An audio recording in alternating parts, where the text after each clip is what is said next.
Problem से solution तक, astro तक, नो योर फेट।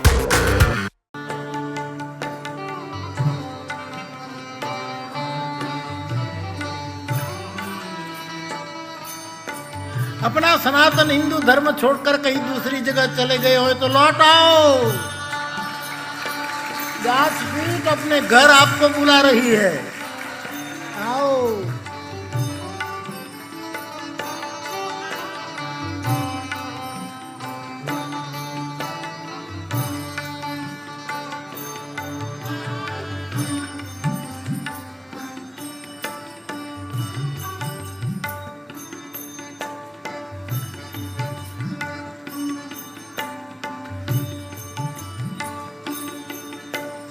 बरसेगा गगन जैसे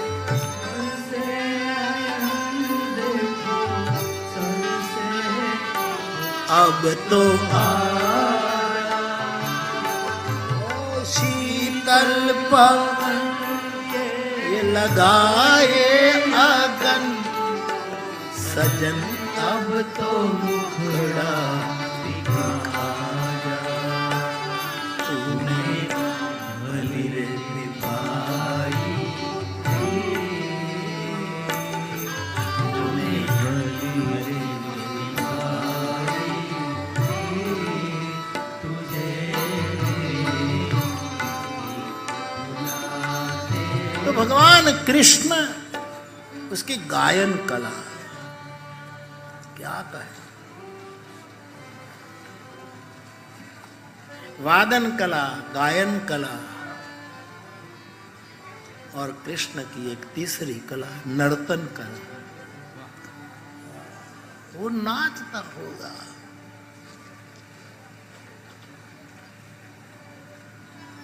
जो नर्तन करता है रास लीला में, एक एक गोपी ने एक एक कान।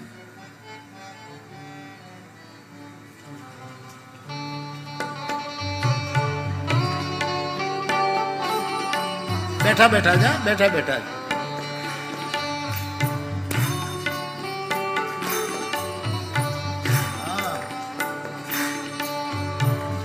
मैं कृष्ण को थोड़ा इसीलिए स्पर्श कर रहा हूं कि कृष्ण का चरित्र कोई, कृष्ण की कला को गाए तो जिसके भाल में चंद्र कला बनकर बैठा है वो मेरा महादेव राजी हो जाएगा, इसलिए थोड़ा स्पर्श है।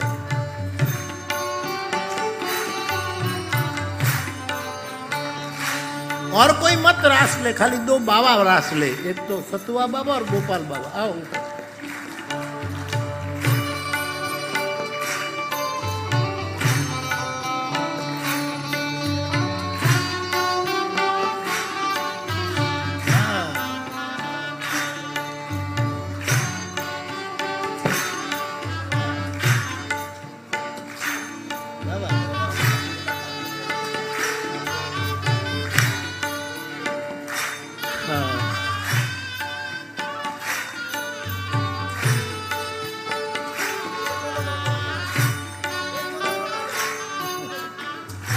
नहीं, गोपाल बाबा को विश्राम दिया जाए उसका।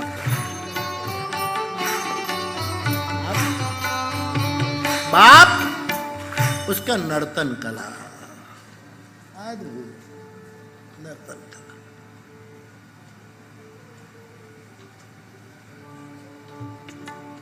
वाकेयम बोड़े श्रीनाथ जी,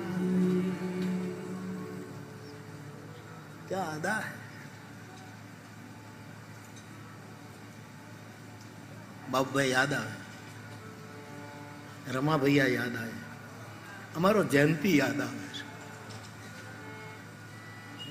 जयंती भाई चांद्रा थोड़ा बीमार है, वरना आए बिना नहीं रहता। इसमें नाम भी था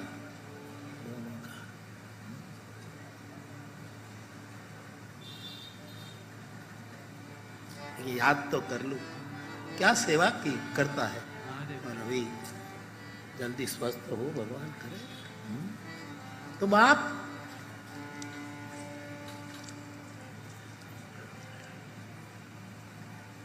नर्तन कला, गायन कला, वादन कला, और सुनते जाओ भगवान कृष्ण की केश कला। उसकी उसकी जो केश कला थी, उसके जो उसके घुंघरालू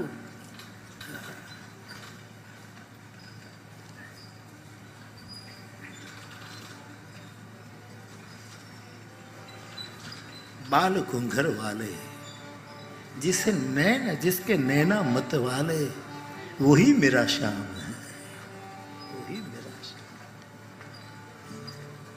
केश कला गजब है।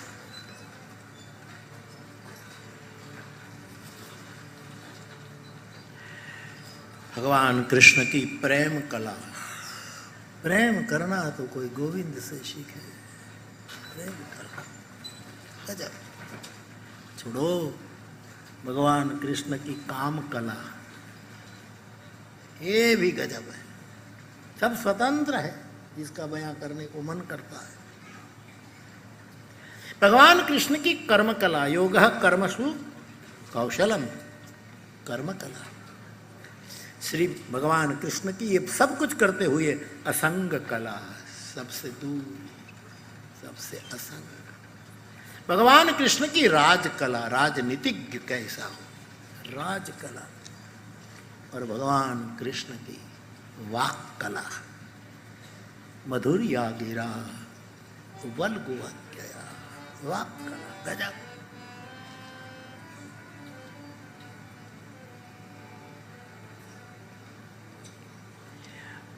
युद्ध कला, कृष्ण की युद्ध कला, जो संरचना करता है महाभारत में, उसकी कला गजब है।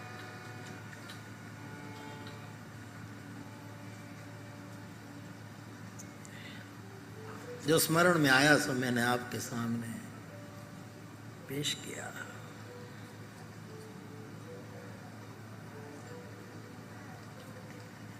भगवान रुद्र में 16 रस है, राम में 16 शील है, आदि आदि। तो हरिहर हरिहर, इसलिए मैंने पहले उसको थोड़ा स्मरण कर लिया। आइए आज हम यहाँ है मल्लिकार्जुन भगवान की शरण में, थोड़ा उसका अभिषेक, थोड़ी उसकी महिमा, थोड़ा उसका गायन करूं, अभिषेक करूं।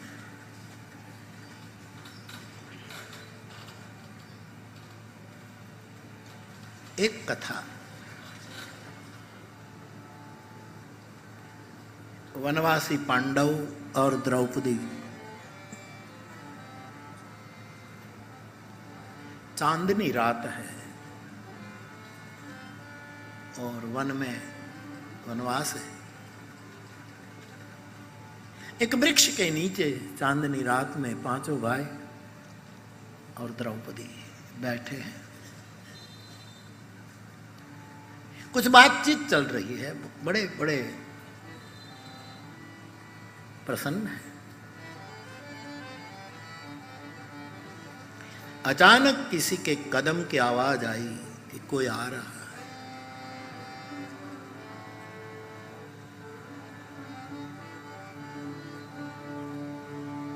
और पांडवों को जब किसी की पदध्वनि सुनाई दे तो उसको चित्त में एक ही बात रहती है कि शायद कृष्ण आया। ये है निष्ठा। उसको लगे बस वो ही है, बस वो। लेकिन निकला उल्टा। 12 कान उस दिशा में चले गए कि किसकी ये पदचाप है।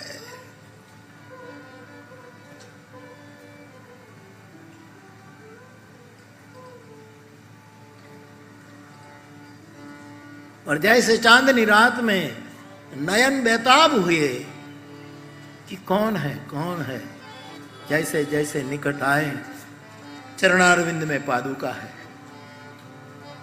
सफेद वस्त्र है, जटा दाढ़ी बिल्कुल श्वेत है।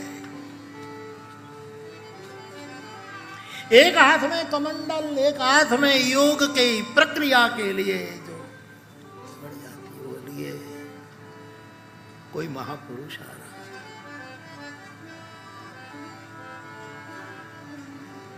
कौन था वो? कौन था? बाबा कल्पना कीजिए वो कौन होगा? वो कौन थी? वो तो एक पिक्चर है। वो कौन होगा?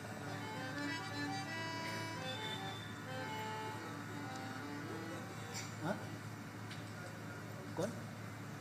तो आपने कहा ना, बुधा भाई कह रहे कुछ?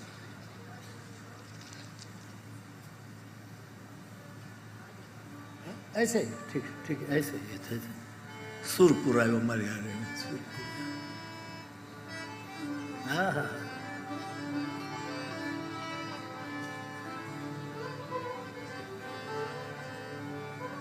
नमोस्तुते व्यास विशाल बुद्धे, बोलिए भगवान व्यास नारायण भगवान। भगवान व्यास का आगमन हुआ है। महाभारत का लेखक भी और महाभारत का सक्रिय पात्र भी कौन? वेद व्यास आ रहा है।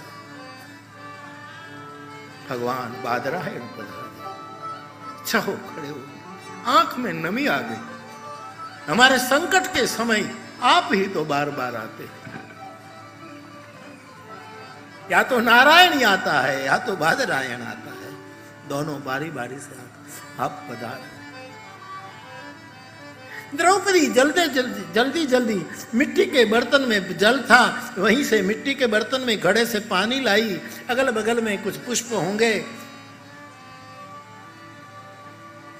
ऋतु कालोद्भव, जो ऋतु और काल के समान जो फल फूल लिए, और व्यास जी को बैठने के लिए एक दरभासन दिए। व्यास जी विराजे। चहो ने व्यास के चरण धोए।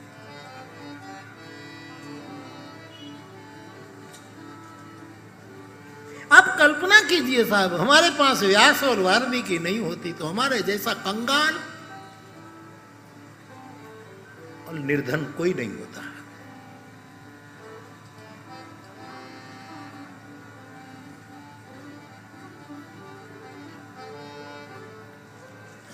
चरण धोए, पुष्प चढ़ाए, बहुत खुश हुए पांडव, प्रणाम किया। आगमन प्रयोजनम किम? युधिष्ठिर बोले, आपके आगमन का प्रयोजन क्या? हम आपकी क्या सेवा की?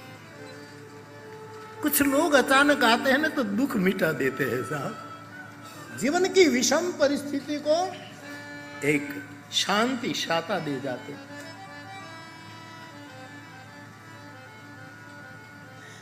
तो व्यास ने कहा, क्या कर रहे हो?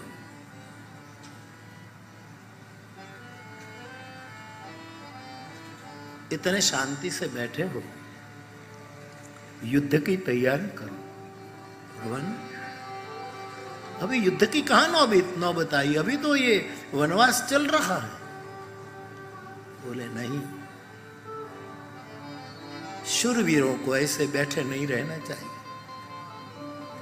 पुरुषार्थ की जिन्होंने दीक्षा ली हो वो आराम से नहीं बैठ सकते। धर्म का सवाल है, साधु संत के परित्राण का सवाल है। ऐसे समय में आप ऐसे बैठे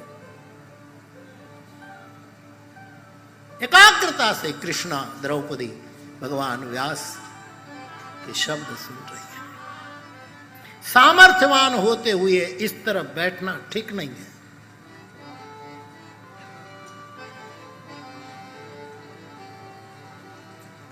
जिसके पास सामर्थ्य हो, दूसरा जिसके पास निर्भयता हो, और जिसके पास बौद्धिकता हो, एने नवरा न बेसाय।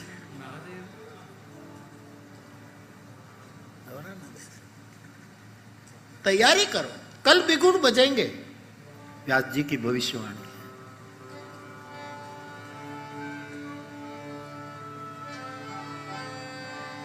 और आपके पास सब प्रकार का सामर्थ्य है, शरीर का सामर्थ्य है, बुद्धि का सामर्थ्य है, आपके पास मनोबल है, विचारों का सामर्थ्य है आपके पास। क्षत्रिय की धीरता और वीरता के आप मालिक हैं।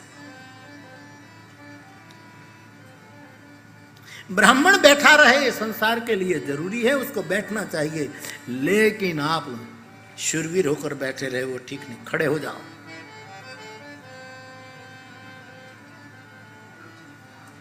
भीम जरा उतावलियो मानस अपनी गदा पर हाथ घुमाए। दादा व्यास बापा, ये गदा है, हमें कोई तैयारी करने की जरूरत नहीं, एक बार आने दो, दो दो हाथ हो जाएंगे। बेटा तेरे दांत में अभी दूध है। इतने में धनंजय ने अपने गांडी ऊपर हाथ घुमाया। व्यास दादा ये देखो, इसका एकमात्र डोरी खींचकर छोड़ दूं तो ब्रह्मांड में कड़ाके लग जाए, मेरू के शिखर नीचे आने लगे, बिजली कौंध जाए, असुरों की नारियों का गर्भपात हो जाए, योगियों का ध्यान भंग हो जाए। ठीक है, धर्म ने भी अपना सूर पुराया कि कोई तैयारी करने की जरूरत नहीं, काफी है।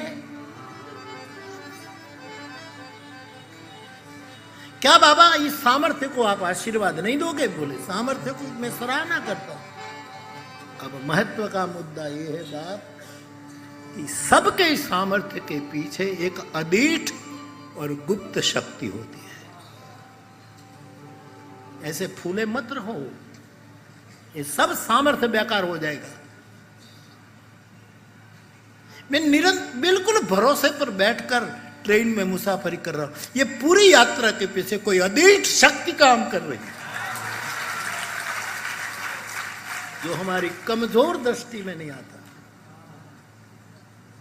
असंभव ही ऐसा આવું તો નહીં જ થાય, આનાથી સારું થાય એવી મારી શુભકામના। આપણે કોઈ રેકોર્ડ બનાવવાના નથી અને કોઈના રેકોર્ડ તોડવા નથી, लेकिन अवसर फिर नहीं आवे आवे, मौज कर लो, बीजू काई न करो। अहीं आवीने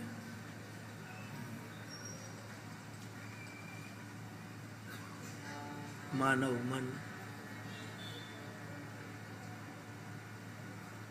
कोई अदीठ शक्ति, अपनी जो ट्रेन है ना दोनों, कैलाश और चित्रकूट, वो डीजल से नहीं चल रही है, कोई दुर्गा पुश करती होगी उसको, कोई परम्बा, कोई परम शिव, कोई परम तत्व जो अदीठ है। कौन है तू? अब तो बता रही, तेरे बिन सुने नैन हमारे। कौन है तू जो हमें पुश किए जा रहा है? और तू अदीठ है, जरा एक झलक तो दिखा जा। तेरे भी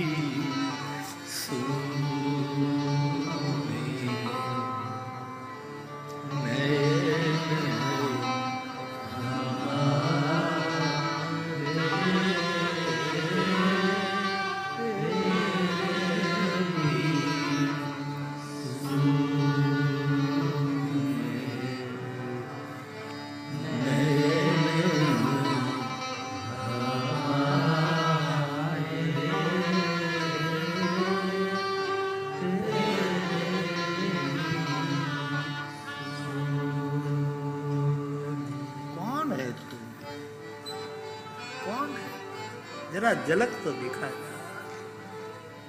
न दिखा तो भी हम पक्का कर रहे हैं, हमारे बस की कोई बात नहीं इसमें, कोई अदीठ शक्ति। अर्जुन, भीम, धर्म, सहदेव, नकुल, कृष्णा, सब प्रकार का सामर्थ्य होते हुए भी एक अदीठ शक्ति की जरूरत है। भगवान आपको हम में कमी, बोले कमी की बात नहीं है, लेकिन अपने गुरूर में मत रहो। तो हमको तो लगता है कि हम पर्याप्त हैं।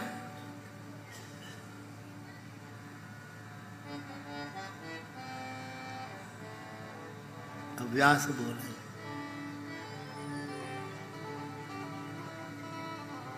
अर्जुन, भीष्म दादा के बाण छूटेंगे ना, तू पसीने से लथबथ हो जाएगा। बड़ाई मत कर, जब दादा भीष्म कुपित हो जाएगा।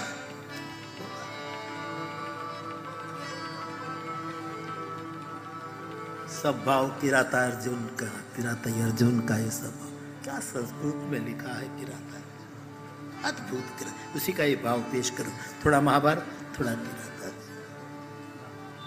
श्लोकों की जड़ी बरसा दी। 3 लोगों के खास व्यास जी ने याद किया। एक भीष्म दादा को, वो दादा है, शायद तुझे मारना न भी चाहे, लेकिन सावधान हो जा, भीष्म भीष्म। दूसरा, तेरे आचार्य द्रोण, पृथ्वी फटने लगेगी ये ब्राह्मण यदि बदलो तेरी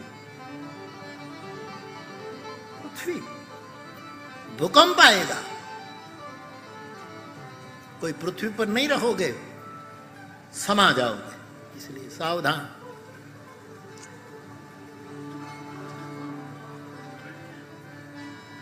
तीसरा, अभी भीष्म को तेरे पर ममतावश करुणा भी आ जाए, और द्रोणाचार्य का तू शिष्य है, इसलिए शिष्य के कारण गुरु को तेरे पर दया आ जाए। लेकिन राधे का क्या, कर्ण का क्या, तू विचार कर कर्ण की सामर्थ्य का। वो जब आएगा तब। अब ये 5 समझ गए कि बात तो ठीक कह रहे हैं और समय पर बताने आए। तो अब बाबा माफ करिएगा, हमको अपने सामर्थ्य पर गुरूर हो गया। आप बताइए, ये तो हमको अब पता लगा कि भीष्म दादा, द्रोणाचार्य और कर्ण ये सब क्या क्या करेंगे। अब तो जरा सोचना तो पड़ेगा।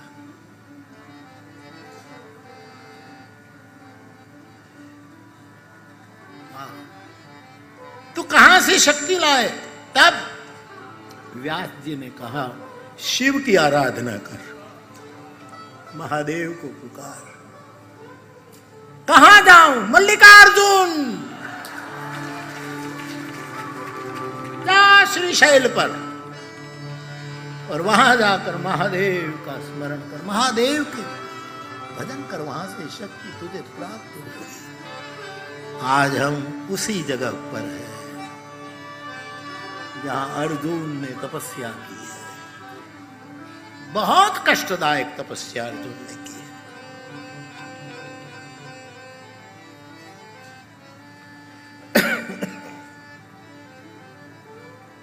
है। एक दिन की बात,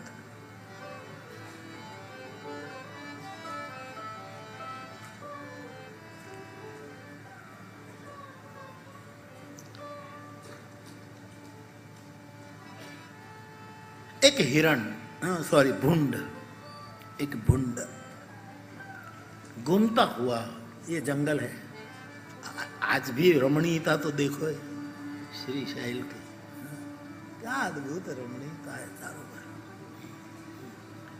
वैसे तो 2.5 घंटे आना पड़ता था, मैं तो मन में 3 हो जाए, लेकिन धीरे धीरे चलो। ये नजारा का नजारा हो तो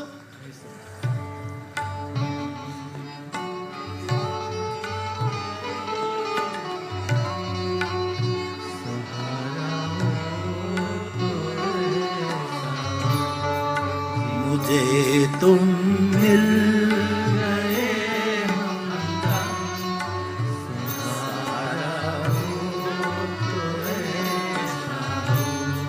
जिधर देखो उधर तुम हो, नारा हो तो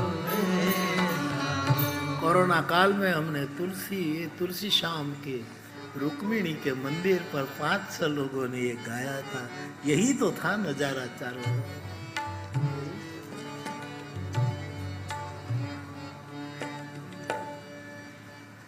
तो बाप एक भुंड निकला, अपनी साधना में शायद वो विघ्न करेगा, इसीलिए अर्जुन ने शरसंधान करके इस भुंड को जख्मी कर दिया, मानो मरने की तैयारी।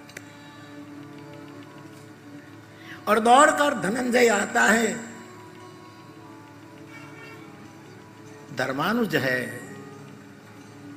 कि वो मेरा तीर खींच लो ताकि वो पीड़ा से मुक्त हो जाए।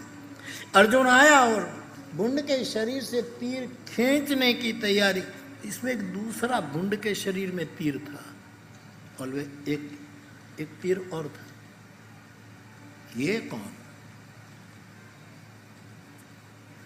मैंने तीर मारा, इससे पहले किसने तीर मार दिया उसको? ये कौन है? ये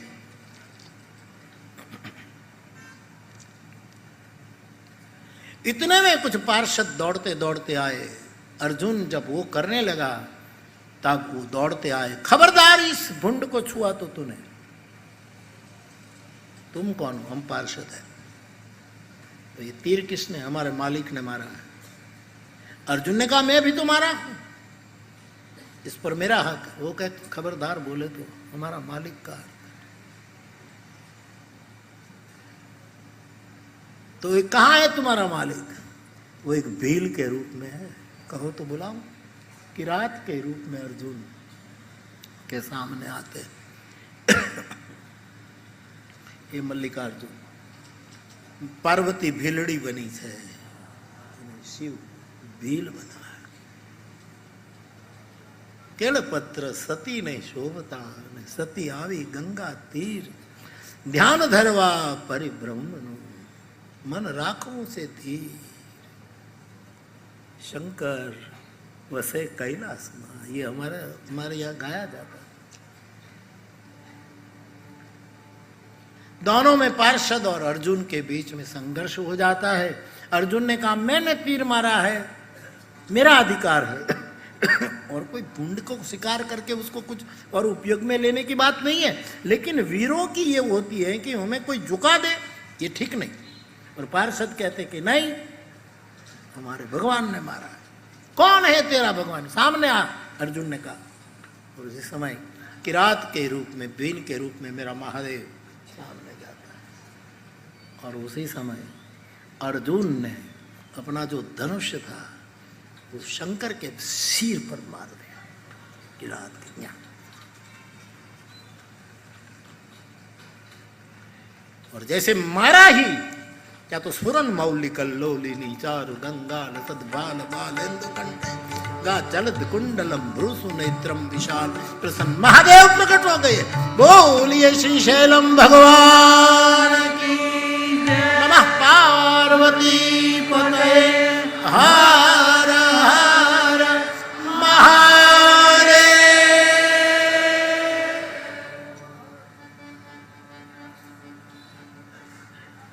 भगवान महादेव प्रकट हुए और अर्जुन घबरा गया, चरण पकड़ लिया। महाराज मुझे माफ करो, मुझे माफ करो। मैंने सोचा कि आप कोई सामान्य भील है और मेरी शूरवीरता को ललकारने के लिए आए हैं। मैं क्षत्रिय हूं, मैं सह नहीं पाया, मुझे क्षमा करे महाराज। भगवान क्या बोले? बोले मेरा भक्त मुझे थोड़ा परेशान करे ना, वो मुझे अच्छा लगता है। आहा, उसको कहते हैं करुणा अवतारम। तूने थोड़ी चोट दी, अच्छा, मैं चाहता था कि मुझे कोई मेरा उपासक चोट दे। एक कथा है, मां कौशल्या जब राम को पुत्र रूप में चाहती थी, तब भगवान ने एक बार मां कौशल्या को सगर्भ स्थिति में थी, तब परमात्मा ने कहा कि मैं तो बालक वादा है, निर्णय हो चुका कि मैं आपका पुत्र बनकर आऊंगा, लेकिन पुत्र बनकर आऊं इसमें आपने ये सब क्यों किया कि ये भी और छोटा हो जा, और छोटा। मैं 15 साल का होकर सीधा आ जाऊं तो तुम्हें प्रसव की कोई पीड़ा नहीं, मुझे बड़ा करने की जरूरत नहीं, कोई तकलीफ नहीं। कौशल्या ने कहा कि आप तो ब्रह्म हैं, सब कुछ कर सकते हैं, लेकिन मेरी इच्छा है कि आप मेरे गर्भ में रहकर आओ। लेकिन इससे क्या फायदा, तुझे तो बेटा चाहिए ना, मैं एकदम जवान जोत बनकर आ जाऊं। बोले वो तो आप कुछ भी कर सकते, सर्वसमर्थ। तो तुम्हारा इरादा क्या है माँ? कि बोले तुम मेरे गर्भ में हो ना, और गर्भ में तो जब बालक की तरह मेरे गर्भ में चोट लगाओ ना पैर की, वो मुझे बहुत अच्छा लगेगा। हर माँ चाहती है कि गर्भ का शिशु उसको चोट करे। भगवान शिव कहता है मेरा उपासक मुझे चोट करे। अब कैलाश उठा लिया रावण ने, भगवान खुश है शंकर भगवान, क्योंकि मेरा उपासक उठा लिया। शंभु सहित कैलाश, गोस्वामी जी कहते हैं। तो तूने मुझे प्रहार किया, मुझे, लेकिन वत्स तूने जिस गांडीव से मुझ पर प्रहार किया ना, उस गांडीव से तुम जीत नहीं पाओगे। आओ तेरी तपस्या से मैं आज तुझे पाशुपात शस्त्र प्रदान कर। ये यहां दिया गया, ये जो पाशुपत शस्त्र हैं, इससे महाभारत के युद्ध में आपकी विजय होगी। तो ये जो शस्त्र दिया गया वो भूमि श्री शैलम की भूमि है। महादेव ने उसको एक बहुत अधीट शक्ति प्रकट हुई, सामर्थ्यवान को और सामर्थ्य दिया। ऐसी ये भूमि, मेरी समझ में आता है कि यहां से हमें सामर्थ्य मिल सकता है। अपना सामर्थ्य की बड़ाई बंद कर दे तो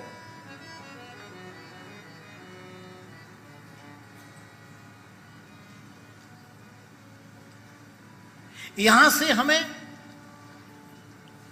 बौद्धिक, शारीरिक, मानसिक हर प्रकार का सामर्थ्य मिल सकता है। भजन के लिए, हाँ, किसी से भिड़ंत के लिए नहीं।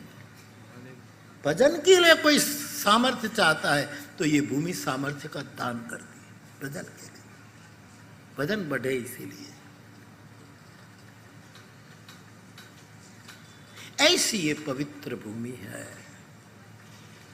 दिव्य भूमि है। एस्ट्रो तक ऐप पर आपको मिलेगा भविष्य से जुड़े हर सवाल का जवाब। डाउनलोड कीजिए एस्ट्रो तक ऐप और चुटकी में जुड़िए इंडिया के बेस्ट एस्ट्रोलॉजर से।